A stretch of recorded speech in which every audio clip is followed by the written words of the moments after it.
sitting across that worn kitchen table, I felt a kind of freezing dread settle over me, the kind that makes your blood feel like ice water. My father, George, had just finished his little speech, puffing out his chest with an air of self-importance that I found absolutely nauseating. "We gave your wedding fund to your sister, Cassandra.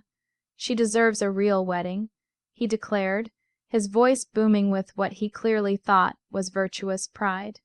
My mother, Susan, simply nodded along, offering me a weak, patronizing smile, the kind she always gave when she was doing something terrible but wanted to pretend it was for my own good. And my sister, Cassandra. She was basking in the glory, her face lit up with a smug, triumphant grin that honestly made me see red. The $20,000, the money my grandmother had specifically set aside for my wedding, the one financial gift that was supposed to be unequivocally mine, was gone, stolen, redirected to the golden child, who, as usual, had failed to save a single penny herself. I didn't cry. I was past the point of tears. The betrayal was too immense, too complete for simple sadness. I just locked eyes with my fiancé, Liam, who was sitting beside me, his hand a steady, grounding weight on my thigh.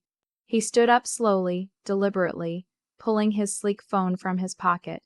The air in the room got thick, silent, and charged with tension as he spoke, his voice low and dangerous. Should I tell them what I do for a living? Was what followed too much?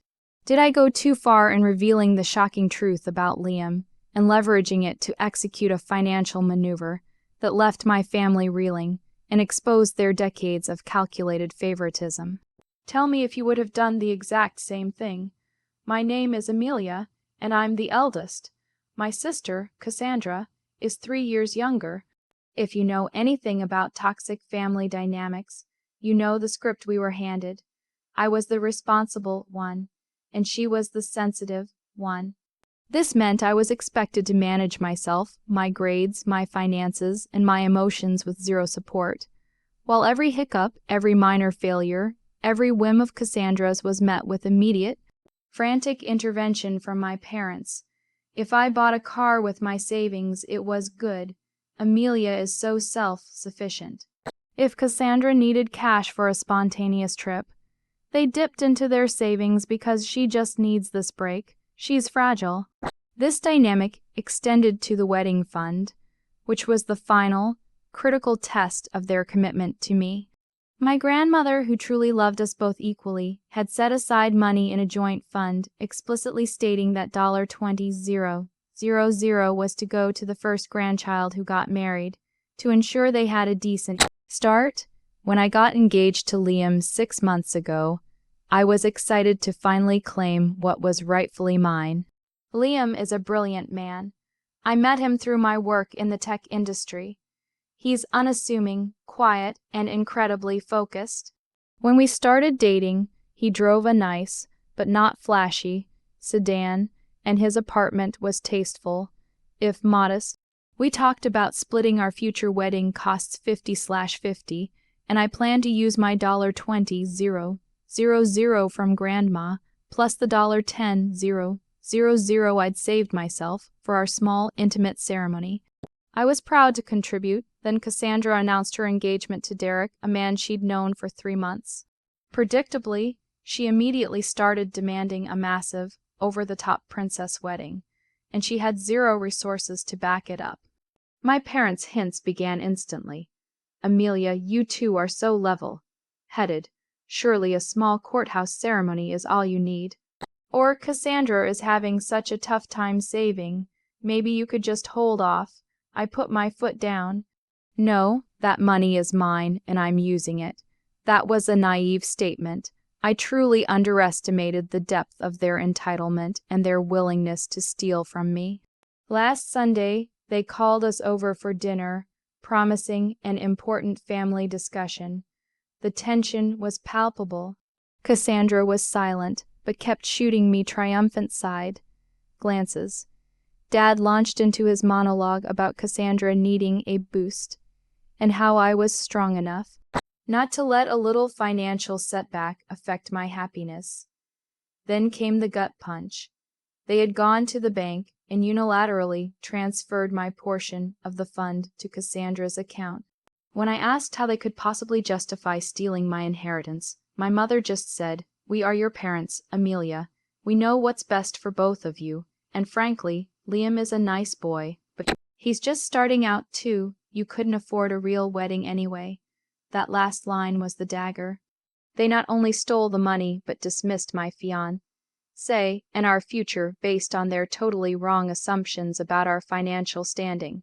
I looked at Liam then, and I saw the slow burn of absolute rage in his eyes. He stood up, towering over my seated parents and sister, and that's when he pulled out his phone. Should I tell them what I do for a living? The question hung in the air, instantly silencing their self-justifying noise. Liam wasn't just a nice analyst. He was the founder and CEO of a high-value tech startup that had recently been acquired for a colossal sum. He was a multimillionaire, and he was pathologically private about it, wanting to ensure anyone who loved him, including me, loved him for him, not his bank account. We hadn't even discussed his true net worth in detail, but I knew he was wealthy. But my parents? They just saw the humble car and the quiet demeanor and assumed he was another struggling 20-something. So that's the situation I was in. My parents had just stolen my life savings, insulted my fiancé, and declared me unworthy of a real wedding, all while sitting across from a man who could buy and sell their entire neighborhood. The revelation of Liam's true identity was already the best revenge, but it didn't feel like enough. The 20 years of second-class treatment demanded more than a simple exit.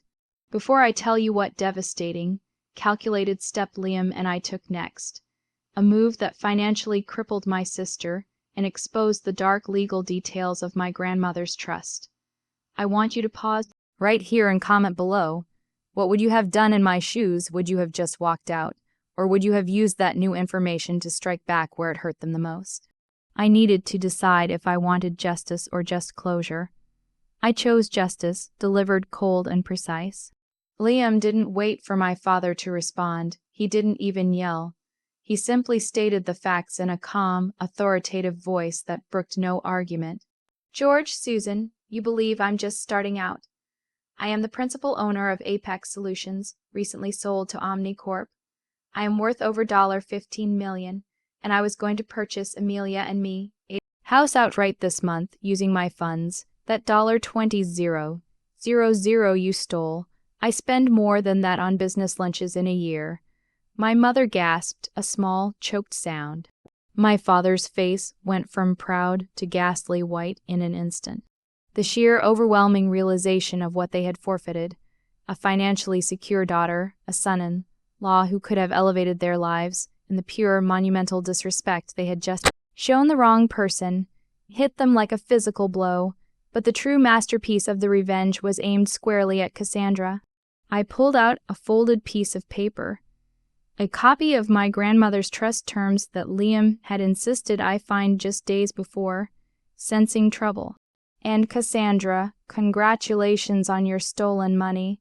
I hope your extravagant real wedding is worth it," I said, my voice dripping with cold sarcasm. Because Grandma was smart. Her trust stipulated that if the principal, my $20,000, was removed without the beneficiary's consent, the remaining fund, the other $20,000 still in the account, would revert entirely to me upon my marriage. Furthermore, the bank has the right to demand immediate repayment of the non-consensually withdrawn funds. I paused, letting the silence scream. I authorized Liam's lawyer to contact the bank this afternoon. They already have the documentation. You and our parents will be receiving a demand letter for the immediate return of the $20,000. Enjoy your debt-fueled fairy tale, Cassandra. My sister's face crumpled. Her smug smile didn't just disappear. It was annihilated, replaced by a look of terror and profound, greedy despair. She realized her parents hadn't secured her future. They had just put her on the hook for a massive debt. My father looked utterly defeated. having traded millions in potential family goodwill and financial security for a pathetic $20,000 theft. My mother started crying, not out of remorse, but from the realization of the massive financial mistake they had made. Liam put his hand on the small of my back, guiding me toward the door. "We're done here. Don't contact Amelia. You are not invited to our wedding, which, just so you know, is going to be far more luxurious and real than anything you could ever conceive of." We walked out of that house and out of their lives forever. The last thing I heard was Cassandra screaming at my father, demanding to know why they had ruined her. The aftermath was exactly what they deserved. The bank pursued the debt aggressively, forcing Cassandra and my parents into uncomfortable payment plans. My father's business, which was struggling anyway, took a massive hit trying to cover the legal and initial costs. We blocked all their contact attempts. Liam and I had a truly spectacular wedding a few months later, small, beautiful, intimate, and paid for entirely by him, without a shred of family drama. We used the $20,000 that reverted to me to start a scholarship fund in my grandmother's name, ensuring her legacy was used for good, not for toxicity. They taught me that love was conditional and transactional. I taught them that actions have powerful, unrecoverable financial consequences. My sister's broken smile was the last thing I ever saw of my old family, and it was a moment of true, liberating justice. And that is my story. It's a harsh reminder that sometimes the only way to get justice from a truly toxic family is to expose their greed and hit them with a consequence they understand, a financial one. I finally got my closure and a life free from their drama. Like this video if you think Liam and I were justified in every single step of our revenge. And if you think my parents finally got what they deserved after years of favoring my sister.